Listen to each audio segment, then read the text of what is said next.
ছাত্র জনতার আন্দোলনে গুলিবিদ্ধ রংপুরের দুই যুবক কাটাচ্ছেন দুর্বিষহ জীবন। শ্বশুরবাড়ির জরাজীর্ণ কক্ষে উঠেছেন লুৎফর, শরীরে এখনও বয়ে বেড়াচ্ছেন গুলি।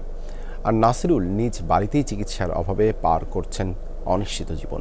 কেউ খোঁজ না রাখায় হতাশা প্রকাশ করেছেন তারা।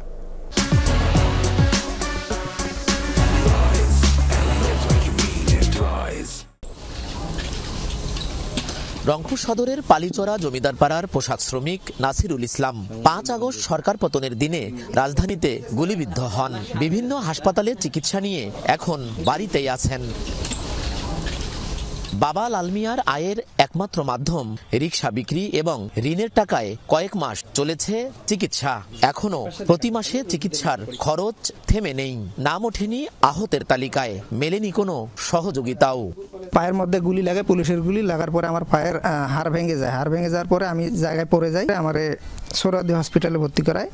সেখানে অবস্থা খারাপ দেখার কারণে তারা আমাকে পঙ্গুতে পাঠায়। পঙ্গু থেকে দেখে যে এখানে 2টা অপারেশন করা লাগবে, তারা সেখান থেকে আমাকে ঢাকা মেডিকেলে পাঠায়। মাসে মাসে ছেলের অপারেশন এক্সরে করে নিয়ে যেতে হয় ঢাকায়।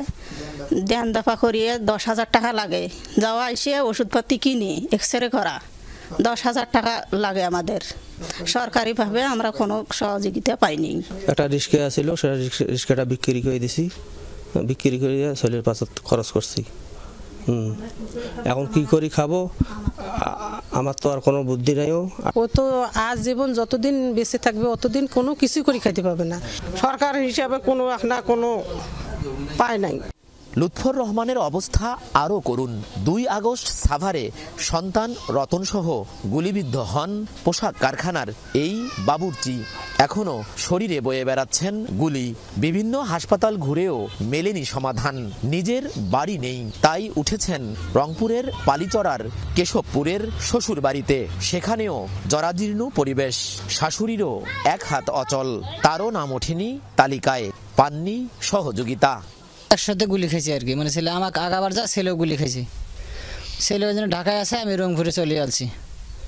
তার পর তখন ছেলেকে আমি ফোন দিই, কাবু কি বলে আমি এখন একটু সুস্থ আছি। তো সুস্থ থাকলে তোমার অবস্থা কি বলে, আমি এই অবস্থায় আছি। এখনো কোনো চিকিৎসা পাতি পাই নাই, কোনো সহযোগিতা পাইনি সরকারের কাছে। যা কিছু টাকা পয়সা আসলো চিকিৎসা বাবদে শেষ হয়েছে। এখন উনি বাড়ির কোনো চলার মতন কোনো ব্যবস্থা নাই। আমি তো একবারে অসহায়।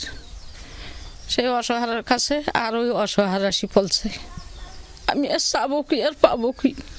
আহতদের চিকিৎসা নিশ্চিতের দাবি স্থানীয় বৈষম্য বিরোধী ছাত্র আন্দোলন ও বিশিষ্টজনদের। শহীদ পরিবারগুলো এবং এই হতাহত ভাইদের যদি আমরা সুচিকিৎসার মাধ্যমে এবং যথাযথ পুনর্বাসন না করতে পারি, তাহলে আমাদের 24-এর অভ্যুত্থানের যে স্পিড, এই স্পিডের সাথে বেইমানি করা হবে। সকল আহত এবং শহীদদের পরিবারের পুনর্বাসনের ব্যবস্থা করা, এটা সরকারের নৈতিক এবং রাষ্ট্রীয় দায়িত্ব বলে আমি মনে করি। জেলা প্রশাসক জানিয়েছেন, জুলাই বিপ্লবে রংপুরের 22 জন নিহত এবং 215 জন আহতের তালিকা করা হয়েছে। তথ্য পেলে তালিকায় যুক্ত হবে আরও। সরকার, মাঝারুল মান্নান, যমুনা নিউজ, রংপুর।